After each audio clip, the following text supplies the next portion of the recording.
not a game, it's a rich thing. The New York Giants, a couple of days after signing Jameis Winston, have added another veteran free agent quarterback off the market, and that is Russell Wilson.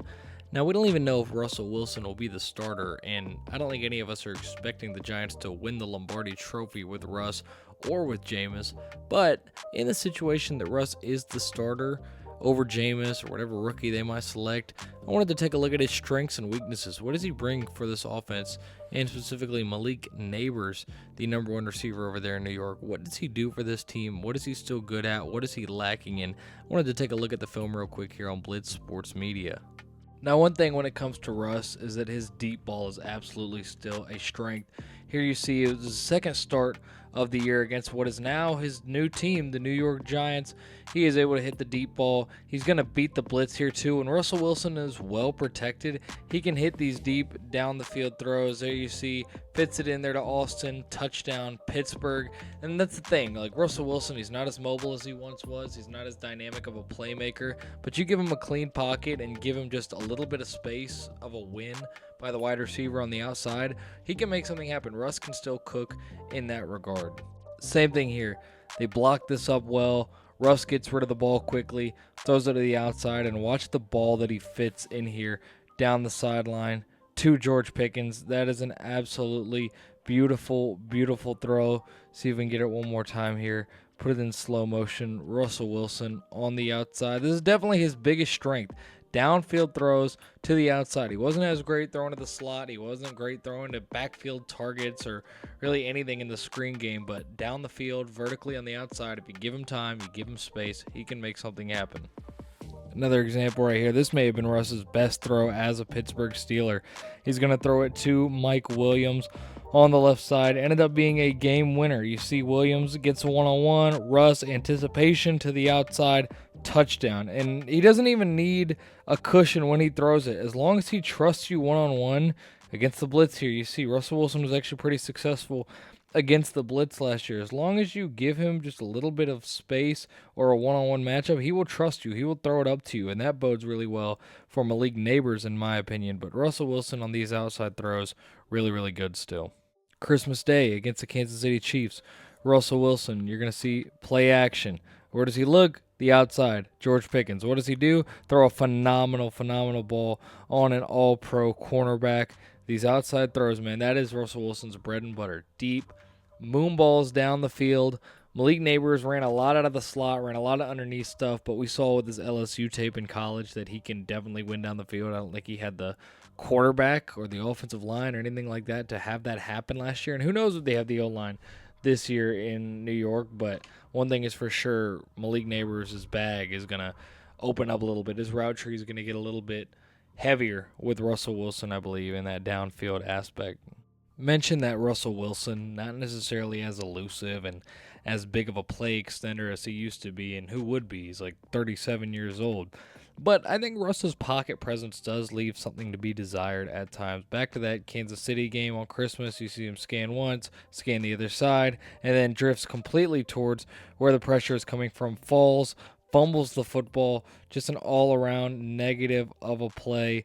I mean, if Russ wants to get space in the pocket, realistically, he can step up here, maybe even here with the defensive lineman coming around. Instead, he backs up, moves to the left, trying to get away from his tackle, who is getting pushed back kind of into him. But Russ just falls, fumbles the football. These are the kind of plays where Russ holds onto the ball too long and does not really make his reads, go through his progressions well, and holds onto the football too long.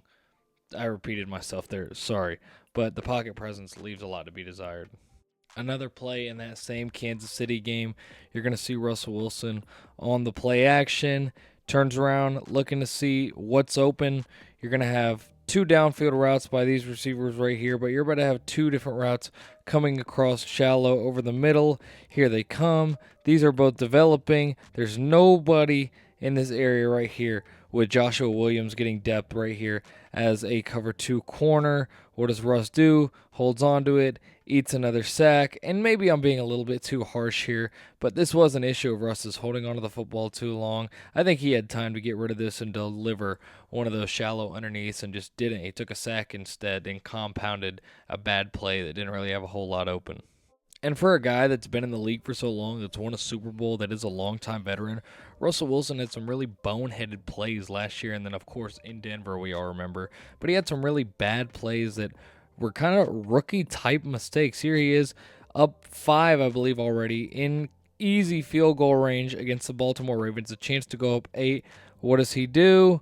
He holds onto the football, but gets away from some pressure, evades it, circles around, still doesn't see anything, gets to the outside. At this point here, Russ, you can throw this away. There is nothing here. Instead, what does he do? He tries to dump this over the top of Marlon Humphrey, or throw a jump ball to Darnell Washington over Marlon Humphrey, and it's going to get intercepted. Sorry, we got the laggy film here, one sec. But you see it right here. Russ lobs this up.